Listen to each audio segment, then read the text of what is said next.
2월 8일 월요일 삶의 기적을 일으키는 30분 예배를 시작하도록 하겠습니다. 하나님께서 오늘 우리에게 주신 말씀은 요한복음 3장 3절과 5절의 말씀입니다. 이 말씀 제가 봉독하도록 하겠습니다. 예수께서 대답하여 이르시되 진실로 진실로 내게 이르노니 사람이 거듭나지 아니하면 하나님의 나라를 볼 수 없느니라. 예수께서 대답하시되 진실로 진실로 내게 이르노니 사람이 물과 성령으로 나지 아니하면 하나님의 나라에 들어갈 수 없느니라. 아멘. 오늘도 이 시간 하나님께서 주시는 말씀을 듣기 전에 잠시 기도하는 시간 갖도록 하겠습니다. 하나님 아버지 감사합니다. 오늘도 어김없이 저희들 하나님 아버지 앞에 불러주시고 우리 하나님께서 주시는 말씀을 듣게 하시니 감사합니다. 오늘도 이 예배를 통해서 하나님께서 우리에게 말씀하실 때 하나님의 말씀을 듣게 하시고 믿게 하시고 믿음으로 승리하는 저희가 될 수 있도록 은혜 베풀어 주옵소서. 예수님의 이름으로 감사하며 기도드리옵나이다. 아멘.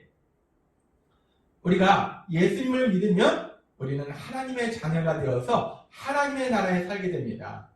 하나님께서 다스리시는 그 하나님의 나라, 기적을 행하시는 그 하나님의 나라, 그래서 하나님께서 하신 그 놀라운 기적을 체험하게 되고 하나님께서 주시는 그 풍성한 복을 받아서 누리는 행복한 삶을 살게 됩니다. 그런데 우리가 이렇게 하나님의 나라에 사는 것이 너무나 좋은데 이 하나님의 나라에 우리가 어떻게 들어갈 수 있을까요? 오늘은 하나님께서 이 부분에 대해서 우리에게 말씀해 주십니다. 마태복음 19장에는 어떤 사람이 예수님께 나와서 어떻게 하나님 나라에 들어갈 수 있는지 질문하는 장면이 있습니다. 마태복음 19장 16절 말씀. 어떤 사람이 주께 와서 이르되 선생님이요 내가 무슨 선한 일을 하여야 영생을 얻으리까? 이 어떤 사람 뒤에 보면은 부자 청년으로 되어 있는데 이 부자 청년이 예수님께 와서 묻습니다. 제가 어떤 일을 해야지 어떤 선한 일을 해야지 영생을 얻을 수 있습니까? 영생이라는 것은 문자 그대로는 영원히 사는 것이에요. 근데 이 영생이라는 의미는 단순히 영원히 산다는 것이 아니라 죄로 인해서 죽었던 우리들이 이제 죄사함 받아서 다시 영적인 영원한 삶을 유지하는 것. 따라서 영생을 얻는다라는 이 말씀은 우리가 죄사함 받는 구원을 받는다라는 말씀이고 또한 하나님 나라의 삶을 산다. 하나님 나라에 들어간다라는 의미와 같은 의미로 우리가 볼 수 있습니다. 따라서 지금 이 청년이 어떻게 해야지 영생을 얻습니까? 라는 이 질문은 어떻게 해야지 구원을 받을 수 있습니까? 어떻게 해야지 하나님의 나라에 들어갈 수 있습니까? 라는 질문과 동일한 질문이라고 볼 수 있습니다. 이 청년이 그렇게 하나님 나라에 어떻게 들어갈 수 있습니까? 라는 질문을 합니다. 그럴 때 예수님께서 이 청년에게 이렇게 말씀해 주십니다. 마태복음 19장 17절 말씀. 예수께서 이르시되 어찌하여 선한 일을 내게 묻느냐? 선한 이는 오직 한 분이십니다. 내가 생명에 들어가려면 계명을 지키라 라고 말씀하십니다. 여기서 생명에 들어가려면 그 말씀은 영생에 들어가려면 영생을 얻으려면 구원을 얻으려면 하나님 나라에 들어가려면 계명을 지켜라. 하나님께서 주신 그 말씀을 지켜라. 하나님께서 주신 계명을 지켜라 라고 말씀하십니다. 그러니까 이 청년이 또 묻습니다. 우리가 구약에 많은 하나님의 말씀이 있습니다. 이 예수님께서 하나님의 말씀 그 계명을 지키라 라고 말씀하시니까 그러면 제가 어떤 걸 지켜야 되는데요? 라고 묻습니다. 이 말씀이 마가복음 19장 18절에서 19절 말씀입니다. 이르시되 어느 계명이 오니까 예수께서 이르시되 살인하지 말라, 간음하지 말라, 도둑질하지 말라, 거짓 증언하지 말라, 내 부모를 공경하라, 내 이웃을 내 자신과 같이 사랑하라 하신 것이니라. 지금 마태복음 19장 18절에서 19절 내 부모를 공경하라 라는 말씀까지는 하나님께서 출애굽한 이스라엘 백성에게 주신 10계명, 그 10계명 중에서 5계명에서 9계명, 즉 사람에 관계된 계명입니다. 이 지금 마태복음 19장 18절에 살인하지 말라 라는 말씀부터 부모를 공경하라 라는 말씀은 결국 19장 19절에 말씀하는 내 이웃을 내 자신과 같이 사랑하라.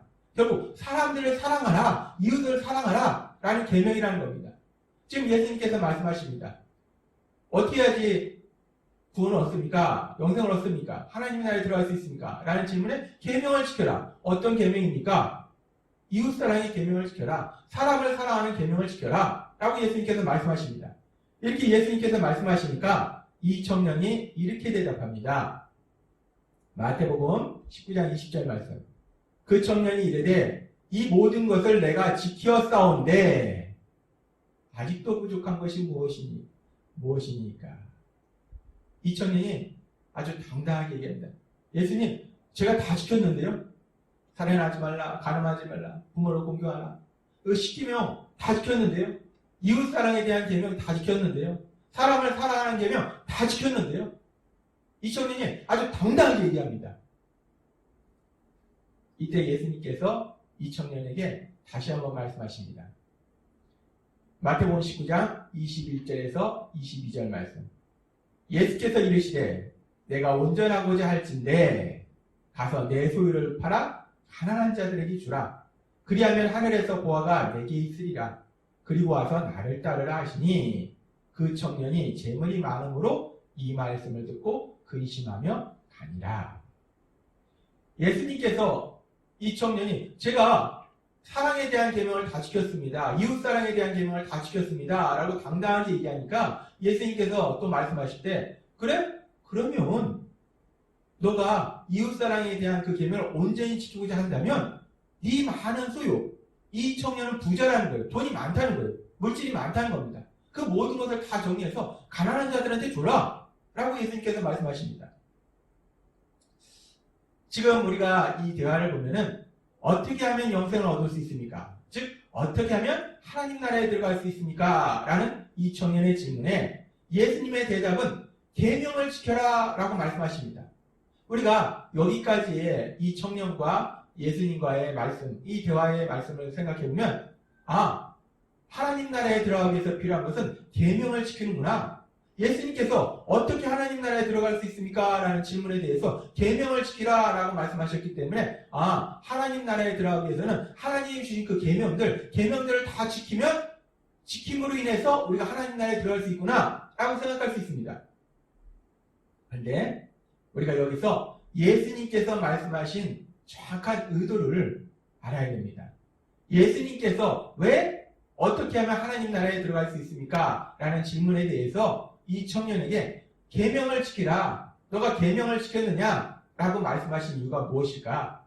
그것은 하나님 나라에 들어가기 위해서 계명을 다 지켜서 우리가 들어갈 수 있다. 라는 것을 말씀하시는 것이 아닙니다. 계명을 지키라 라고 말씀하셨다고 해서 계명을 지키면 네가 네 힘과 네 노력으로 계명을 다 지켜서 하나님 나라에 들어갈 수 있는 것이다 라고 말씀하신 것이 아니고 예수님께서 지금 이 청년과 이 대화를 나누시는 것은 인간의 힘과 노력으로 계명을 지켜서 하나님 나라에 들어갈 수 없다는 것을 이 청년으로 하여금 다시 한번 확인하도록 하시기 위해서 말씀하신 것이라는 겁니다. 지금 예수님께서 계명을 지키라. 그러면서 어떤 계명입니까? 구체적으로 말씀하셨어요. 10계명 중에 5계명에서 9계명. 이웃사랑에 대한 계명을 말씀하셨어요. 이 계명을 지켜라 라고 말씀하십니다. 그러면 이 청년이 제대로 된 믿음을 가지고 있는 청년이라면 당연히 나와야 되는 반응은 무엇이냐? 예수님, 제가 하나님이 말씀하신 그 계명들을 지키려고 정말 몸부림쳤습니다. 정말 그 계명들을 하나라도 어기지 않고 다 완벽하게 지키려고 정말 애썼는데 몸부림쳤는데 예수님, 제가 생각해보니까 그 계명을 온전히 지키지 못했습니다. 예수님, 제가 그렇게 노력해도 그 계명을 지킬 수 없었네요. 라고 예수님께 말씀드리는 것이 당연히 나와야 될 사실 반응이라는 거예요. 근데 이 청년은 반대로 예수님, 제가 다 지켰습니다. 그까짓 거 뭐 별것도 아니던데 뭐 다 지켰습니다. 황당한 반응을 보이는 거예요. 그러니까 예수님께서 다시 한번 그 청년에게 말씀하신 것입니다. 그래, 네가 그렇게 이웃사랑의 계명을 완벽하게 지키는 사람이라면 그래? 그럼 한번 네가 가지고 있는 그 물질을 다 가난한 자들한테 줘라. 네가 정말 하나님의 말씀대로 그렇게 이웃을 사랑한다면 정말 이웃을 사랑한다면, 하나님 말씀 그대로 이웃을 사랑한다면, 너만 그 물질을 가지고 좋은 옷, 좋은 차, 좋은 집, 맛있는 음식 먹지 말고 물질로 인해 고통받는 사람들에게 그 물질을 나눠주라. 예수님이 말씀하시는 거예요. 이 청년이 정말 자기가 대답했던 대로 이웃사랑의 그 계명을 온전히 지키는 청년이라면, 예, 예수님, 힘들지만 예수님 말씀대로 하겠습니다 라고 대답했겠죠. 근데 이 청년의 반응은 어떻습니까? 이 청년이 재물이 많음으로 근심하며 떠나가는 장면을 우리가 볼 수 있습니다. 예수님께서 정확하게 이웃사랑의 삶을 산다는 것이, 온전히 하나님의 말씀을 지킨다는 것이 어떤 모습인지를 정확하게 그 청년한테 말씀하니까 이 청년의 실체가 드러납니다. 예, 예수님, 제가 이웃사랑의 계명을 다 지켰습니다 라고 말한 그 청년의 말이 거짓말이라는 이 청년의 실체가 드러나게 된다는 겁니다. 지금 예수님께서 계명을 지키라, 어떻게 하면 하나님 나라에 들어갈 수 있습니까? 라는 질문에 계명을 지키라 라고 말씀하신 것은, 계명을 지켜서 인간의 노력으로 계명을 지켜서 하나님 나라에 들어갈 수 있다 라는 것을 말씀하시는 것이 아니라, 인간의 힘과 노력으로 계명을 지킬 수 없을 뿐더러 따라서 인간의 힘과 노력으로 하나님 나라에 들어갈 수 없는 것이다 라는 것을 분명하게 말씀하시기 위해서 질문하신 것이라는 겁니다. 그렇습니다. 인간이 자신의 힘과 노력으로 하나님 나라에 들어갈 수 없습니다. 우리가 자신의 힘과 노력으로 하나님 나라에 들어갈 수 없는데, 그래서 지금 제자들이 이 예수님과 이 청년과의 대화를 지켜봅니다. 그러면서 제자들이 궁금해집니다. 제자들도 걱정이 돼요. 그래서 이번엔 제자들이 예수님께 묻습니다. 마태복음 19장 25절 말씀. 제자들이 듣고 몹시 놀라 이르되, 그렇다면 누가 구원을 얻을 수 있으리까? 그렇다면 어떻게 하나님 나라에 들어갈 수 있습니까? 라고 제자들이 묻습니다. 그랬을 때 예수님이 제자들에게 분명한 진리를 말씀해 주십니다. 마태복음 19장 26절 말씀. 예수께서 그들을 보시며 이르시되, 사람으로는 할 수 없으나 하나님으로서는 다 하실 수 있느니라. 예수님은 분명하게, 명확하게 말씀하십니다. 사람으로는 할 수 없다. 사람의, 우리의 노력과 우리의 힘과 우리의 의지로는 하나님 나라에 들어갈 수 없는 것이다. 그러나 모든 것을 하실 수 있는 하나님, 그 하나님께서 역사하시면 구원에 들어갈 수 있는 것이다. 하나님께서 역사하실 때만 구원에 들어갈 수 있는 것이다 라고 말씀하신 것입니다. 우리가 어떻게 하나님 나라에 들어갈 수 있습니까? 우리의 힘과 노력으로, 내가 가진 돈으로, 내가 가진 세상의 지식으로, 내가 가진 세상의 권력과 명예로? 아니라는 겁니다. 인간이 가진 그 어떤 것을 가지고도, 인간의 그 어떤 노력으로도 하나님의 나라, 그 하나님의 나라는 들어갈 수 없다는 겁니다. 예수님께서는 이 부분에 대해서 명백하게 말씀하십니다. 오로지 모든 것을 하실 수 있는 하나님, 그 하나님께서 역사하실 때만이 하나님 나라에 들어갈 수 있다라고 분명하게 말씀하신다는 겁니다. 이렇게 하나님 나라에 들어가는 그 부분에 대해서 또 요한복음에도 예수님께서 대화하신 장면이 나오고, 좀 더 구체적으로 아주 중요한 진리를 말씀해 주십니다. 요한복음에는 3장에 바리새인인 니고데모라는 사람이 한밤중에 예수님께 찾아옵니다. 그래서 그 니고데모하고 예수님과의 대화 속에서 이런 대화가 오고 갑니다. 요한복음 3장 3절에서 5절 말씀. 예수께서 대답하여 이르시되, 진실로 진실로 내게 이르노니 사람이 거듭나지 아니하면 하나님의 나라를 볼 수 없느니라. 니고데모가 이르되, 사람이 늙으면 어떻게 날 수 있사옵나이까? 두 번째 모태에 들어갔다 날 수 있사옵나이까? 지금 3장 3절과 4절에 보면 예수님께서 거듭난다, 새로 태어난다 라고 말씀하세요. 이 니고데모는 이 성경에 대해서 아주 박식한 지식을 가지고 있던 사람입니다. 그럼에도 불구하고 예수님의 말씀을 듣고, 새로 태어난다고? 우리가 어떻게 새로 태어나는데? 아니, 엄마 뱃속에서 태어났는데 다시 그럼 이렇게 큰 내가 다시 엄마 뱃속에 들어가나? 어떻게 새로 태어난다고? 이 니고데모조차도 이 놀라운 진리의 말씀을 이해를 못합니다.